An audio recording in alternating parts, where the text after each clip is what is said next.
Saya langsung ke Mas Ali Afandi. Mas Ali Afandi tadi kritiknya juga sudah banyak ya, resi tadi itu. Berarti ya bisa saja yang sebelumnya kurang resi, mungkin saja gitu ya.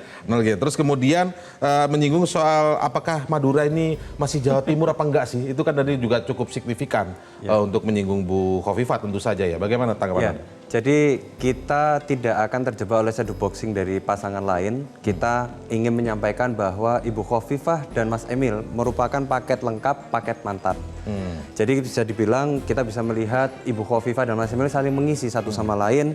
Beliau juga kombinasi yang ideal, mewakili representasi senior, berpengalaman, merepresentasikan anak muda yang memiliki segudang ilmu dan pencapaian yang nyata, berpengalaman di bidang pemerintah dan birokrasi dan pembangunan.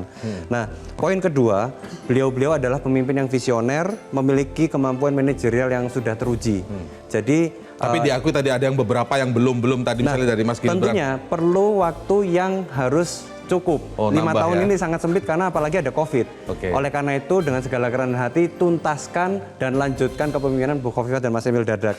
Terakhir, yang paling penting adalah harus bisa bersinergi dengan pemerintah pusat mewujudkan visi Indonesia Emas 2045. Mentransformasi visi nasional di bawah Presiden Pak Prabowo dan Mas Gibran ditransformasi dengan kepentingan dan relevansi di daerah provinsi Jawa Timur. Kita berhenti sampai di situ ya. Sekarang sebagai menutup, Mas Adi, mampukah dari ajang debat ini kemudian nanti bisa mengerek elektoral dari masing-masing pasangan calon ini? Kalau kita lihat jaraknya memang agak jauh sebenarnya ya. Ya saya kira memang kalau untuk mengetahui sejauh mana pengaruh debat kandidat terkait dengan apakah ini akan mengubah preferensi pilihan politik orang, tentu harus ada survei yang terukur. Ya. Kalau hanya berdasarkan asumsi, tentu ini tidak prediktif dan tidak presisi hasilnya. Tapi secara umum memang hasil debat itu tidak terlampau berpengaruh secara signifikan. Tidak terlampau ya?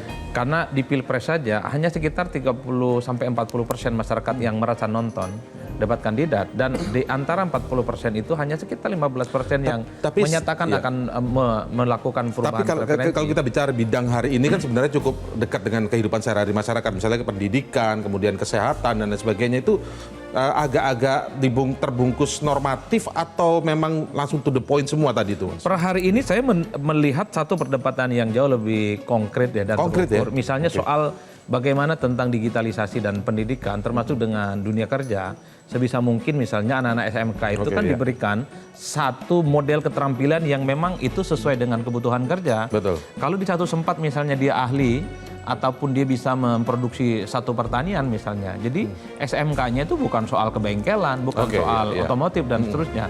Tapi yang paling penting Mas sebenarnya apa yang bisa dilakukan oleh kawan-kawan kita misalnya anak-anak produktif ini, yang paling penting adalah bagaimana mempasarkan produk itu secara digital. Itu yang paling penting sebenarnya.